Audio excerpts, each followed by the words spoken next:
الحمد لله نحمده ونستعينه ونستغفره ونعوذ بالله من شرور أنفسنا ومن سيئات أعمالنا من يهده الله فلا مضل له ومن يضلل فلا هادي له وأشهد أن لا إله إلا الله وحده لا شريك له وأشهد أن محمدا عبده ورسوله أما بعد فإن خير الحديث كتاب الله وخير الهدي هدي محمد صلى الله عليه وسلم وشر الأمور محدثاتها وكل محدثة بدعة وكل بدعة ضلالة وكل ضلالة في النار فأعوذ بالله السميع العليم من الشيطان الرجيم بسم الله الرحمن الرحيم والذين جاهدوا فينا لنهدينهم سبلنا وَإِنَّ اللَّهَ لَمَعَ الْمُحْسِنِينَ۔ محترم سامعین کرام، بزرگان دین، نوجوانان ملت اسلامیہ، اللہ رب العالمین نے ہم سے اس بات کا وعدہ فرمایا ہے کہ اگر ہم اللہ رب العالمین کے راستے کے لیے کوششیں کریں، نیکی کے کاموں کے لیے کوششیں کریں، قرآن و سنت کی پیروی کے لیے کوشش کریں، تو اللہ رب العالمین ہم کو راہ ہدایت دکھاتا ہے اور ہم کو برائی کے راستے سے نکال کر کے اچھائی کے راستے پر لگا دیتا ہے۔ انسان کو دنیا میں اس بات کا حکم دیا گیا کہ وہ شیطان کی مخالفت کرے، انسان کو اس بات کا حکم دیا گیا کہ وہ اپنے نفس کی پیروی نہ کرے بلکہ اللہ رب العالمین کے بتائے ہوئے طریقے پر چلے۔ اللہ رب العالمین نے جس انداز کی زندگی اختیار کرنے کا حکم دیا ہے اسی انداز کی زندگی کو اپنایا جائے، اسی راستے پر چلا جائے۔ اللہ رب العالمین نے ہم کو شیطان کی پیروی سے روکا ہے، لہذا ہم شیطان کی پیروی سے بچیں، اللہ رب العالمین کے راستے کو اختیار کریں، قرآن و سنت کے راستے کو اختیار کریں، یہ ہماری ذمہ داری ہے۔ لیکن بدقسمتی یہ ہے کہ آج ہم جس غفلت کی زندگی کا شکار ہیں، اس غفلت کی زندگی نے، شیطان رجیم کی پیروی نے، قرآن و سنت کی مخالفت نے ہم کو اس طریقے سے بے حس بنا دیا کہ ہم آسانی کے ایام میں اللہ رب العالمین کو یاد نہیں کرتے، لیکن اگر ہمارے اوپر مشکلات آتی ہیں، کسی انداز کے مصائب کا شکار ہوتے ہیں اور کبھی ہمارے نفس پر کوئی ضرب پڑتی ہے تو ایسی صورت میں ہم اللہ رب العالمین کی جانب دوڑتے ہیں، مسجدیں آباد ہونے لگتی ہیں، اللہ رب العالمین کو یاد کیا جانے لگتا ہے اور مسلمان نمازوں کی پابندی، تلاوت کلام پاک اور ان تمام کے تمام اعمال صالحہ میں کسی حد تک مصروف نظر آتا ہے۔ یہ انسان کے لیے بہتر فیصلہ نہیں ہے۔ اللہ رب العالمین نے ہم کو اس بات کا حکم دیا کہ ہم اللہ رب العالمین کو ہر لمحے میں یاد رکھیں، اللہ رب العالمین کی نعمتیں، اللہ رب العالمین کے احسانات، اللہ رب العالمین کی برکتیں، اور اللہ رب العالمین نے ہم کو جو بھی آسانیاں دے رکھی ہیں ان آسانیوں سے، ان نعمتوں سے، اللہ رب العالمین کی نوازشوں سے، اس کی رحمتوں سے، اس کی مہربانی سے ہم دن و رات کے تمام مراحل میں فیضیاب ہوتے ہیں۔ ہم سانسیں لیتے ہیں تو اللہ رب العالمین کی توفیق کے نتیجے میں، ہم چلتے پھرتے ہیں تو اللہ رب العالمین کی توفیق کے نتیجے میں، ہماری زبانیں حرکت کرتی ہیں تو اللہ رب العالمین کی توفیق کے نتیجے میں ہم کو کوئی چیز سنائی دیتی ہے تو یہ اللہ رب العالمین کی نعمت ہے۔ ہم کچھ دیکھ سکتے ہیں تو یہ اللہ رب العالمین کی نعمت ہے۔ ہم کو رات کے اندھیرے میں نیند آتی ہے تو یہ اللہ رب العالمین کی نعمت ہے۔ ہم دن کے اجالے میں اللہ رب العالمین کی نصرت و توفیق سے اپنے بینک بیلنس کے لیے، اپنے کاروبار کے لیے، اپنے خاندان کے لیے، اپنے بچوں کے لیے، آل اولاد کے لیے، فقراء و مساکین کے لیے کماتے ہیں، دوڑ بھاگ کرتے ہیں اور ساری کی ساری نعمتیں سمیٹتے ہیں۔ یہ ساری کی ساری نعمتیں اللہ رب العالمین کی نصرت و توفیق کے نتیجے میں ہیں۔ اللہ رب العالمین جب چاہے ہم سے ان نعمتوں کو چھین لے اور وہ ظالم قرار نہ پائے، اللہ رب العالمین جب چاہے ہم کو ان نعمتوں سے محروم کر دے اور وہ عین انصاف پر رہے۔ اس وجہ سے ہماری یہ ذمہ داری ہے کہ ہم جس قدر اللہ رب العالمین کی نعمتوں سے فائدہ اٹھاتے ہیں اس کی شکر گزاری کا پیمانہ بھی اسی قدر گہرا، حساس اور سینسٹیو ہونا چاہیے۔ ہماری ذمہ داری ہے کہ ہم دن و رات میں جو بھی کام کریں اس میں اس بات کی تمیز کریں کہ کون سا کام شیطانی کام ہے اور کون سا کام اللہ رب العالمین کے بتائے ہوئے طریقے کے مطابق انجام پاتا ہے۔ ہماری ذمہ داری ہے کہ ہم اللہ رب العالمین کے بتائے ہوئے قانون کے مطابق حلال و حرام کے درمیان تمیز کریں، حلال کو اختیار کریں، حرام سے بچیں، جھوٹ سے، گالی گلوچ سے، غلط انداز کے وتیرے سے، ہر چیز سے اپنے آپ کو محفوظ کر کے چلیں۔ ہم مسلمانوں میں جو ہم سے بڑے ہیں ان کا احترام کریں، اپنے چھوٹوں پر شفقت کریں، ماں باپ کے ساتھ بہتر سلوک کریں، بڑے بھائیوں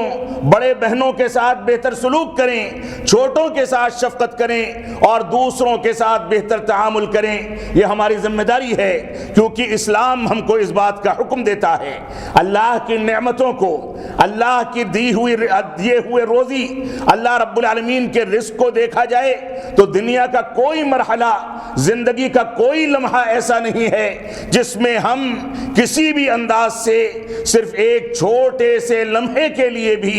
ان نعمتوں سے بے نیاز ہو سکیں۔ تو ایسی صورت میں ہماری شکر گزاری کا جذبہ اللہ رب العالمین کے ساتھ کیسا ہونا چاہیے، خود ہم کو اس کا فیصلہ کرنا چاہیے۔ یہ انصاف کی بات نہیں ہے کہ ہم آسانی کے ایام میں اللہ رب العالمین کو بھول جائیں، نمازیں چھوڑنے لگیں، قرآن مجید کو بالائے طاق رکھ دیں، قرآن و سنت کی تعلیمات کے بارے میں یہ فیصلہ کریں کہ بڑھاپے میں اس پر عمل کر لیا جائے گا اور مشکل کے ایام میں اللہ رب العالمین کی جانب دوڑیں، اللہ رب العالمین کی جانب بڑھیں۔ ہمارے سامنے صحابہ کرام کا، رسول اکرم صلی اللہ علیہ وسلم کا اسوہ ہو، عائشہ صدیقہ رضی اللہ تعالیٰ عنہ کی روایت ہے، صحیح بخاری کی روایت ہے کہ اللہ کے نبی صلی اللہ علیہ وسلم جب عبادت فرماتے تھے تو آپ کے مبارک پیروں میں ورم آ جایا کرتا تھا۔ تو عائشہ صدیقہ فرماتی تھی کہ اللہ کے نبی صلی اللہ علیہ وسلم اللہ رب العالمین نے آپ کے اگلے پچھلے سارے گناہوں کو معاف فرما دیا ہے، اس کے باوجود آپ اتنا پریشان کیوں ہوتے ہیں؟ تو آپ نے فرمایا کہ کیا میں اللہ رب العالمین کا شکر گزار بندہ نہ بن جاؤں؟ آپ دیکھیں سیرت رسول کی روشنی میں رسول اکرم صلی اللہ علیہ وسلم کی حیات مبارکہ کا مطالعہ کریں، آپ اپنی زندگی کو دیکھیں۔ اللہ کے نبی صلی اللہ علیہ وسلم بھوکے اور پیاسے رہنے کو برداشت کرتے تھے، گوارا کر لیتے تھے، لیکن آپ کے منہ کے اندر کوئی حرام لقمہ چلا جائے، کسی انداز کی غلط کاری آپ سے انجام پا جائے،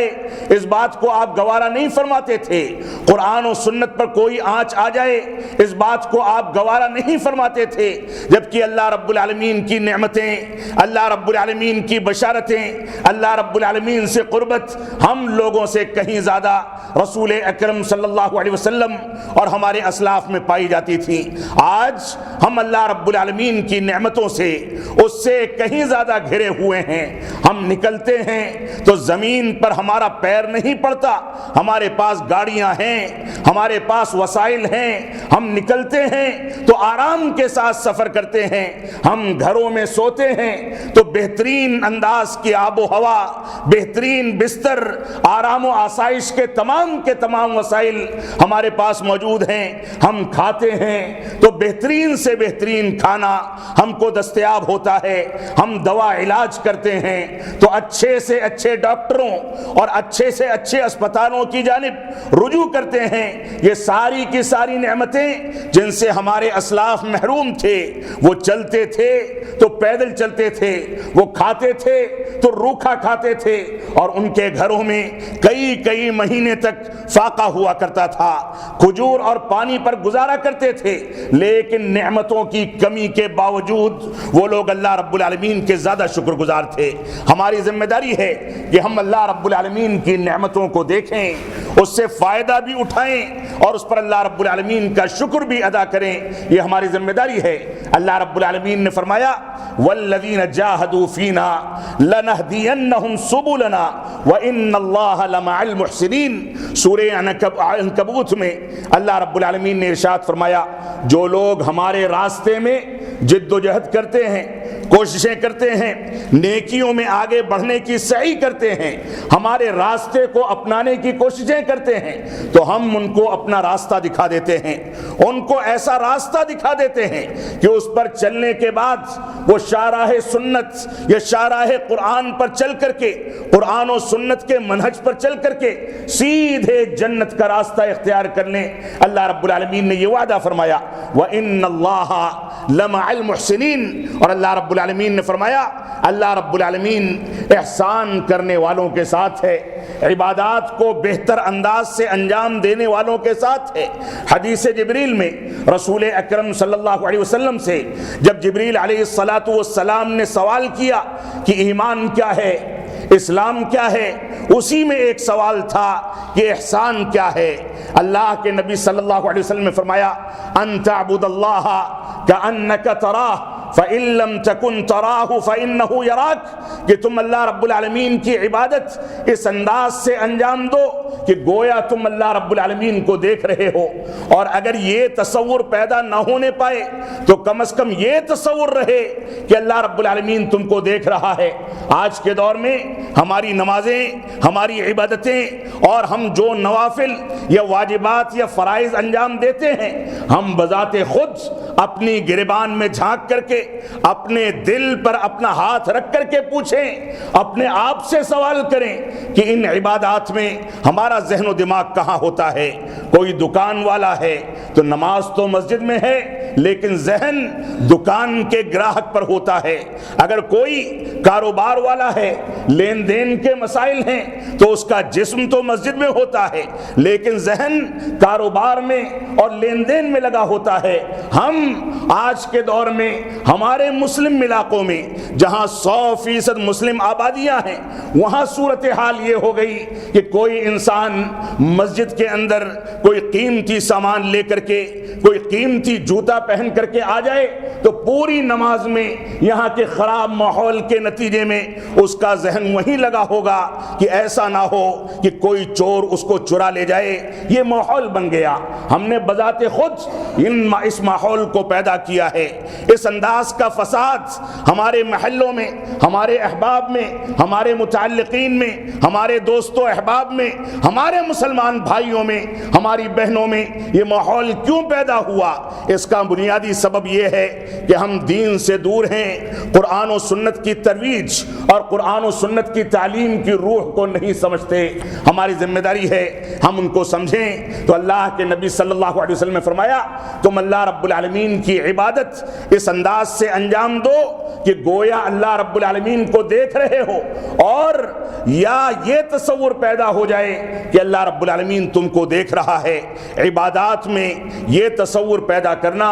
خشوع و خضوع کی یہ کیفیت پیدا کرنا ہماری ذمہ داری ہے، لیکن ہمارا ذہن و دماغ کہیں اور ہوتا ہے۔ اس وجہ سے ہماری عبادتوں میں، ہمارے ایمان میں، ہمارے اسلام میں وہ چاشنی جو ہمارے اسلاف کے یہاں پائی جاتی تھی وہ محسوس نہیں کی جا سکتی۔ اللہ رب العالمین ہم کو اس بات کی توفیق عطا فرمائے کہ ہم اللہ رب العالمین کی جانب رجوع کریں۔ اللہ رب العالمین نے ہم کو حکم دیا کہ وَاعْبُدْ رَبَّكَ حَتَّى يَأْتِيَكَ الْيَقِينُ، کہ تم اللہ رب العالمین کی عبادت کرتے رہو یہاں تک کہ تم کو موت واقع ہو جائے، یعنی موت تک اللہ رب العالمین کی عبادات میں کوئی کمی کر دینا، کسی انداز کی کوتاہی کا شکار ہو جانا، کسی انداز کی سست روی کا شکار ہو جانا، یہ مسلمان کی شان نہیں ہے۔ جیسا کہ ہم اپنے معاشرے میں دیکھتے ہیں کہ لوگ بڑھاپے کا انتظار کرتے ہیں کہ جب بوڑھے ہو جائیں گے تو جا کر کے حج و عمرہ کر لیں گے۔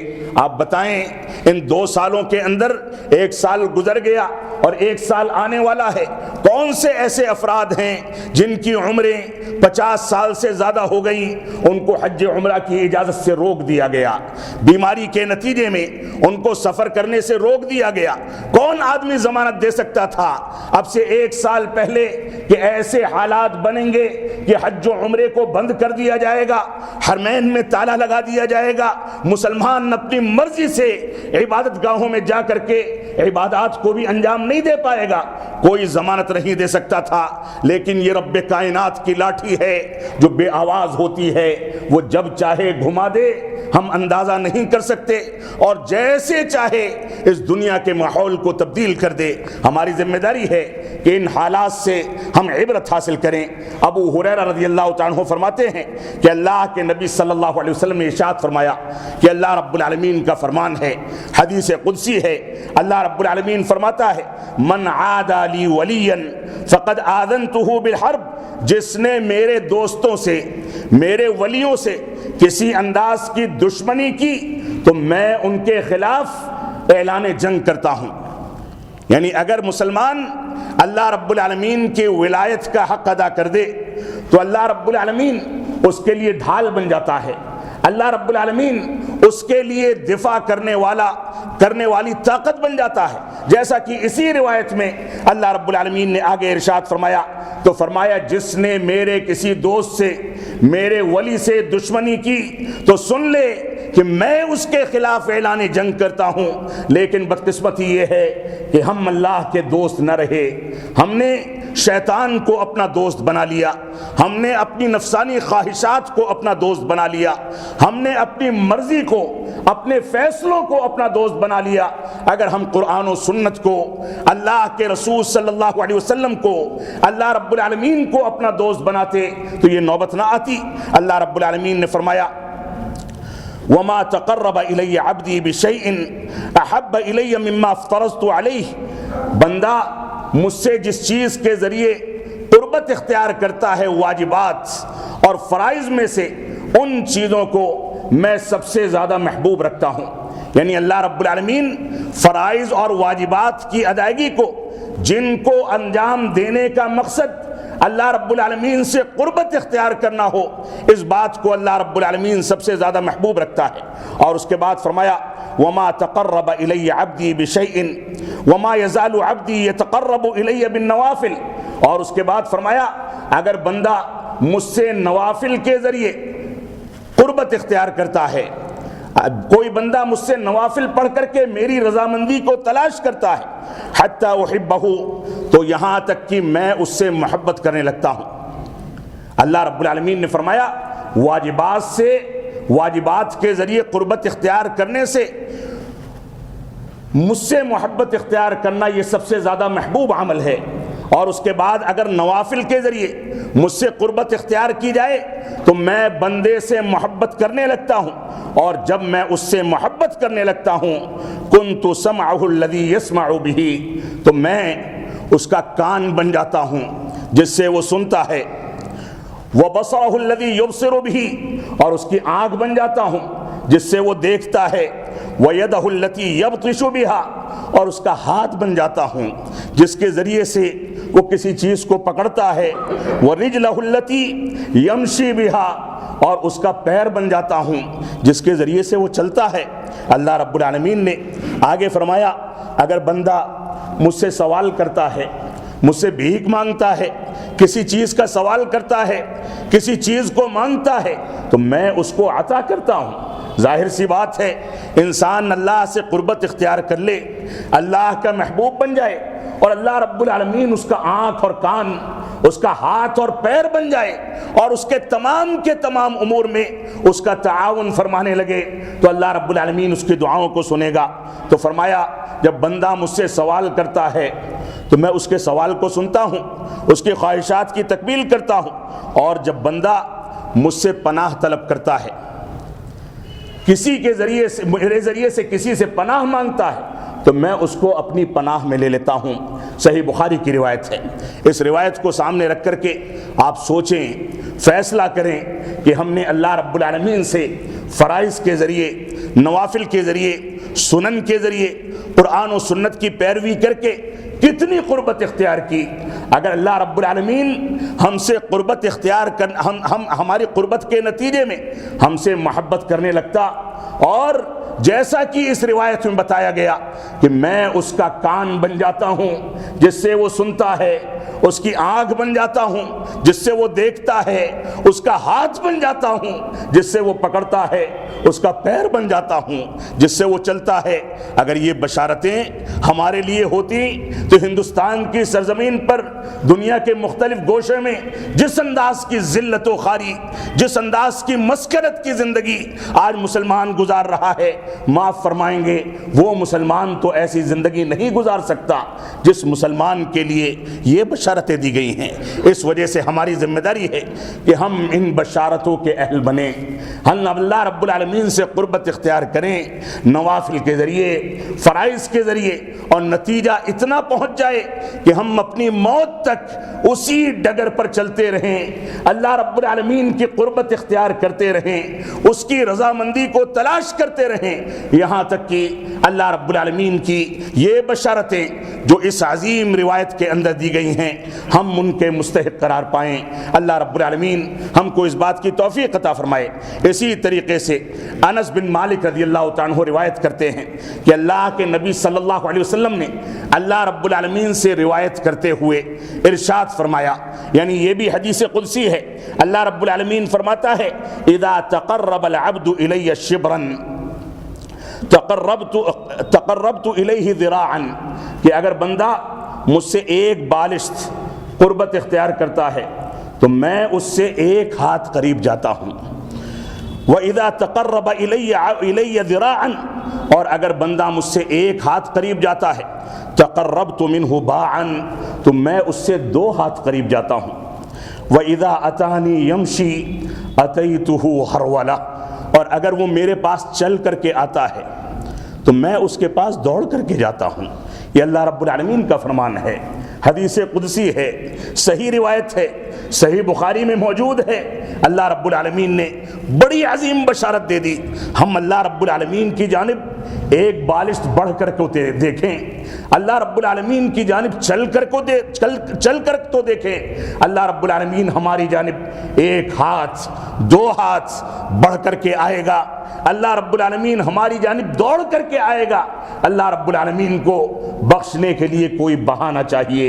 بندے کے قریب آنے کے لیے کوئی بہانہ چاہیے۔ اس وجہ سے ہماری ذمہ داری ہے کہ ہم اللہ رب العالمین سے قربت اختیار کریں اور ان صفات کے حامل بنیں۔ ابن عباس رضی اللہ تعالیٰ عنہما فرماتے ہیں کہ اللہ کے نبی صلی اللہ علیہ وسلم نے ارشاد فرمایا نعمتان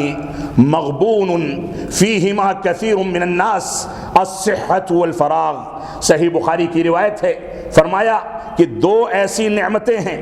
جن کے غلط استعمال کے نتیجے میں اکثر لوگ خسارے اور گھاٹے میں ہیں۔ الصحت والفراغ، ایک صحت و تندرستی اور ایک فراغت کا وقت۔ انسان کے پاس وقت ہے، اس وقت کا ناجائز استعمال کرتا ہے۔